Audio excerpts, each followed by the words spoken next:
काला जादू सुन के ही एक शरीर में सिहरन सी दौड़ जाती है। क्या हो अगर आपके ही घर के किसी छोटे बच्चे के ऊपर कोई काला जादू कर दे? क्या हो अगर उस बच्चे की जान पे आ जाए? ऐसी एक डरावनी कहानी आज मैं आपके लिए लेकर आ गया हूँ मिस्टर राय ऑफिशियल पे, जिसमें पैदा हुए बच्चे के ऊपर काला जादू करते हैं और ऐसा कोई और नहीं, उन्हीं के पड़ोसी करते हैं। इस कहानी को सुनने के बाद आप भी अगर आगे से कहीं रहने जाएंगे तो जगह के बारे में 100 बार जांच पड़ताल जरूर करेंगे। तो चलिए कहानी को शुरू करते हैं और देखते हैं आज की कहानी को। दिल्ली नेहरू प्लेस के पास राजस्थान से दो न्यूली मैरिड कपल जिन्होंने अपने परिवार से भागकर शादी की थी, दिल्ली में शिफ्ट होते हैं और नेहरू प्लेस के पास एक सोसाइटी में घर लेते हैं। जब वो लोग यहाँ आते हैं तो उनके पास कोई काम वगैरह नहीं था, पर जो लड़का था वो काम ढूंढ रहा था और ढूंढते ढूंढते उसे एक शॉप मिलती है। तो वो शॉप ओपन करता है क्योंकि उसे खुद का बिजनेस करना था और उसे शॉप भी उसी की सोसाइटी के नीचे एक दुकान मिल जाती है, किराए पे उसे वो लेता है और उसमें ही अपना काम शुरू कर लेता है। अभी अभी ये लोग राजस्थान से आए थे, इसलिए किसी को नहीं जानते थे और ज्यादा जान पहचान न होने की वजह से किसी से इनकी बातें भी नहीं होती थी। दूसरा, फैमिली का भी थोड़ा डर था कि कहीं किसी को पता न चल जाए, इसलिए लोग अपने घर से ज्यादा बाहर भी नहीं निकलते थे,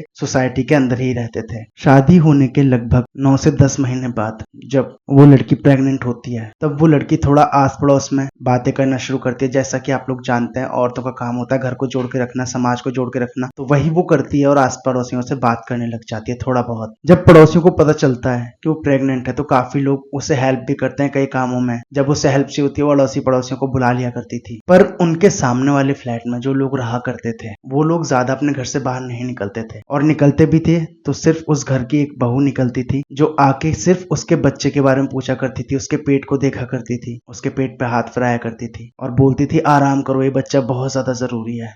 दीपक और रेखा बहुत ज्यादा खुश थे अपनी इस लाइफ से, और कुछ टाइम बाद उनके एक बहुत प्यारा बच्चा होता है। उनके घर में लड़का पैदा हुआ होता है और लड़के की खुशी में बहुत ज्यादा खुश होते हैं। जो उनके पड़ोसी होते हैं वो भी उनके घर पे बहुत आना जाना शुरू कर देते हैं, कुछ बच्चों को खिलाने के लिए, कुछ उसके हालचाल पूछने के लिए। ये लोग बहुत ज्यादा खुश थे अपने पड़ोसियों से और खुद भी इनका काम भी काफी अच्छा चलने लगा था। अब जैसा आप लोग जानते हैं, बच्चा होता है जब किसी घर में तो पड़ोसी कई बार उसे अपने घर खिलाने ले जाते हैं। ऐसा ही रेखा के साथ हो रहा था। कभी कभी अड़ोस से पड़ोस से बच्चे आते थे और उसके छोटे बच्चे को जो पैदा हुआ था ले जाते थे अपने साथ घर खिलाने के लिए। सभी पड़ोसी उसे बहुत ज्यादा प्यार करते थे बच्चे को, और काफी टाइम तक बच्चा घर से बाहर रहता था। बट रेखा बेफिक्र रहती थी क्योंकि पड़ोसी बहुत ज्यादा अच्छे थे।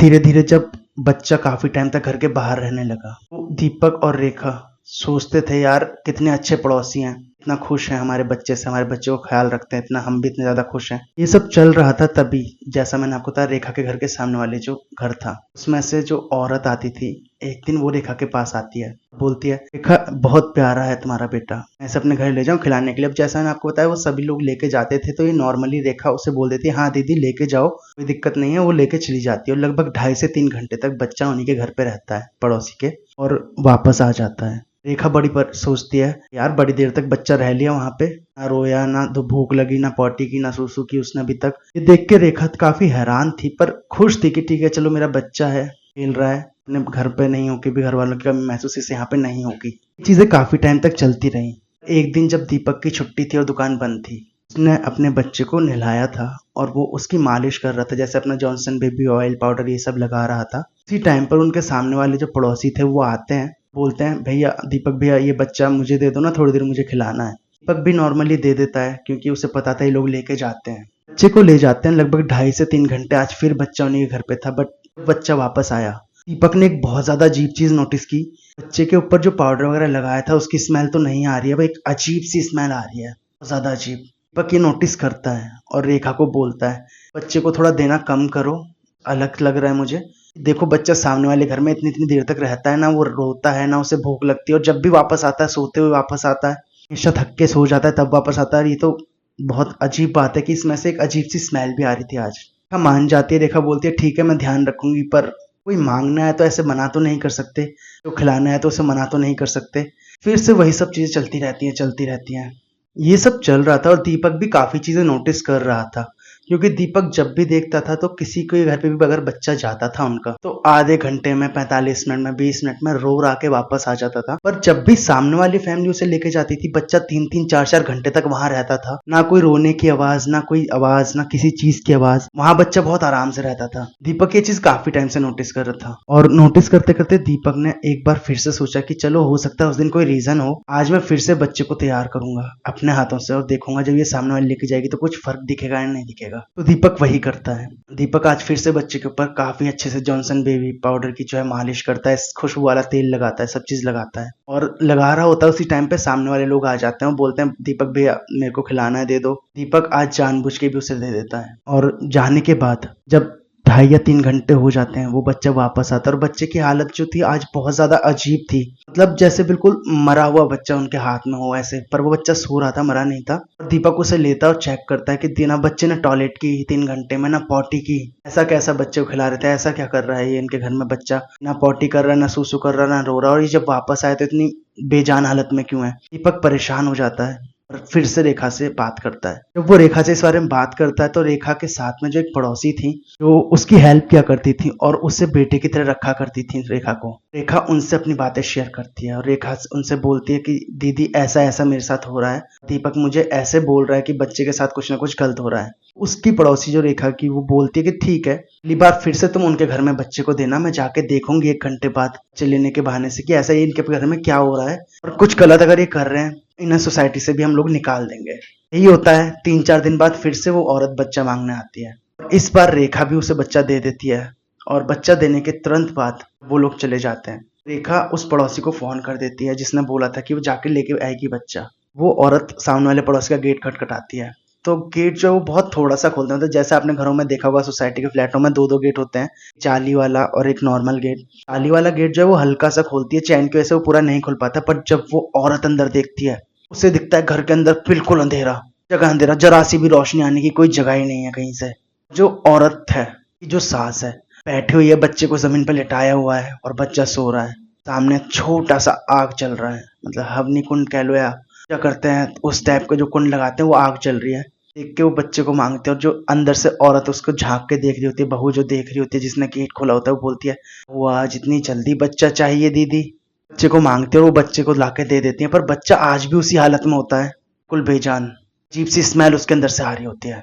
अब जब वो पड़ोसी ये सब देखती है बहुत ज्यादा डर जाती है, पर वो बच्चे को लेके वापस आ जाती है और तुरंत रेखा के पास जाती है और रेखा को सारी चीजें बताती है। रेखा भी दीपक को फोन करती है और ये सारी चीजें बताती है और दीपक सीधे दुकान बंद करके रेखा के पास आता है। वो लोग बात करते हैं इस बारे में और कहते हैं कि ठीक है, आज के बाद किसी को बच्चा नहीं देंगे। अब रेखा भी लोगों से मना करने लगी थी कि नहीं, मैं अपना बच्चा नहीं दूंगी, इसके दांत आ रहे हैं, अब ये नाखून वगैरह मारता है, इस बहाने कुछ बहाने करती थी और बच्चे को देने से मना कर देती थी। पर फिर भी जैसे पड़ोस में जाता था बच्चा तो रोने लगता था और जैसे घर के बाहर जाता था बच्चा तो जो सामने वाले पड़ोसी का घर था उसके घर की तरफ देख के एक अजीब सी स्माइल में हंसता था। हर वक्त रोता रहता था, हर वक्त रोता रहता था, जैसे सामने वाले घर में उसे जाना है, वहीं उसे सुकून मिलता है। किसी के पे भी पास जाता बस रोता रहता और सामने वाले घर की तरफ इशारा करने लगता। अब ये सब हो ही रहा था। एक दिन की बात है, जो रेखा नहा रही थी और दीपक बच्चे को खिला रहा था तो बच्चा काफी ज्यादा रो रहा था और सामने वाले पड़ोसी आती है औरत निकल के घर से अपने और बोलती है क्या हुआ दीपक भैया, इतना ज्यादा रो रहा है, लाओ मुझे दे दो। दीपक थोड़ा सोचता है, बोलता है कि नहीं नहीं ठीक है। बोल तो सामने वाले पड़ोसी बोलते हैं भैया दीदी शायद घर पे नहीं है, आप मुझे दे दो, मेरे घर पे दूध है, मैं इसे पिला दूंगी, चुप हो जाएगा, सो जाएगा। दीपक बोलता है कि रेखा तो नहा रही है, अभी उसे 15-20 मिनट लगेंगे। तो दीपक ये सोच के दे देता है, बोलता है सामने ही तो है, मैं जाके ले लूंगा। और वो सामने वाली औरत बच्चे को अपने घर में लेकर चली जाती है और बच्चा उसके गोदी में जाते ही चुप हो जाता है। और दीपक भी सोचता है यार क्या बात है, इसके पास जाते ही चुप हो गया, ना अपनी माँ के पास चुप हो रहा, ना बाप के पास चुप हो रहा। और वो औरत लेके जब चली जाती है तब दीपक जब वापस जाता है उस बच्चे को मांगने के लिए तो उस कमरे का गेट नहीं खुलता। और जब गेट नहीं खुलता दीपक काफी गेट बजाता है और गेट बजाने के बाद जब भीड़ इकट्ठी वहां हो जाती है तब उस कमरे का गेट खुलता है और अंदर से उसका बच्चा लेके वो औरत बाहर आती है। बोलती है भैया मैं सो गई थी, मुझे पता नहीं चला, बच्चा भी सो गया था, सॉरी। वो बच्चे को दे देती है। पर आज दीपक नोटिस करता है बच्चे के माथे पे ना एक काला सा टीका लगा हुआ है जिसे शायद मिटाया गया है बाद में, पर जल्दी जल्दी में मिटा नहीं था। और दीपक ये चीज देख लेता है। अब दीपक बहुत ज्यादा परेशान था क्योंकि उसका बच्चा बहुत ज्यादा कमजोर होने लगा था और हर वक्त रोता रहता था पड़ोसी के पास जाने के लिए। ये सब चल रहा था, दीपक अपनी दुकान पे बैठा बैठा सोच रहा था, तभी वहां से कुछ किन्नर निकलते हैं। जब किन्नर निकलते हैं दीपक के दिमाग में आता है यार ये किन्नर लोग जब भी किसी घर में शादी होती है, बच्चा होते हैं, हर जगह पहुंच जाते हैं, हमारे पास क्यों नहीं आए? क्योंकि आप लोग जानते हैं किन्नरों को कहीं ना कहीं से पता लग ही जाता है और वो हर जगह पे आते ही हैं। जब दीपक ये सोच ही रहा होता है तो किन्नरों की जो गुरु माँ होती है, जो हेड होती है उनकी, वो दीपक के पास आती है और बोलती है, भैया आप ही के घर में बच्चा हुआ है ना? तो दीपक बोलता है, हाँ जी। तो वो बोलती है, भैया हम आपके घर पे जब भी आने की सोचते हैं कि आज शाम को आएंगे, कल शाम को आएंगे, तब हमें कुछ ना कुछ काम हो जाता है। हमें पता है कि आप हमें दे सकते हो, हमें देना चाहते हो, आप मना नहीं करोगे, पर हम आपके घर पे नहीं आ पा रहे हैं। तो दीपक उसे बताता है कि हाँ ये सच है, मैं देना चाहता हूँ, मैं चाहता हूँ आप लोग मेरे घर पे आए, मेरे बच्चे को दुआ दें। और दीपक साथ साथ में अपने बच्चे के साथ जो हो रहा है ना, वो चीजें भी उस किन्नर माँ को बताता है कि मेरा बच्चा ऐसी हरकतें कर रहा है, पड़ोसियों के पास जाता है, चुप रहता है, हमारे पास ऐसे होता है, हर वक्त रोता रहता है। तो किन्नर माँ सुनती है और देखती है कि ठीक है, मैं देखती हूँ, मेरे को लग रहा है कुछ ना कुछ हुआ होगा आपके बच्चे के साथ। आप अपने बच्चे का कोई सामान मुझे ला के दे दीजिए, या उसके कपड़े हों, उसकी दूध की बोतल हो जिसमें दूध पीता है, मैं देख के आपको बताऊंगी कल तक। दीपक यही करता है, भग के ऊपर जाता है रेखा के पास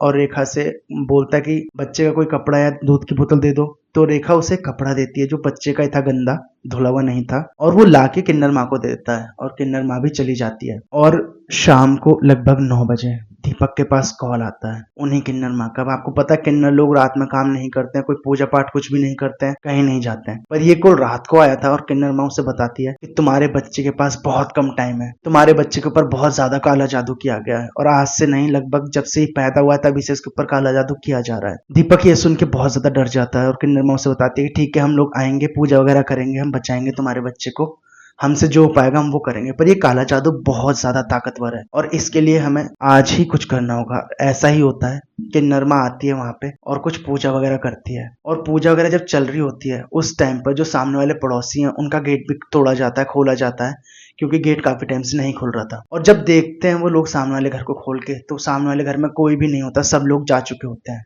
और उनके घर को जब देखा जाता है तो चारों तरफ सिर्फ अंधेरा ही अंधेरा।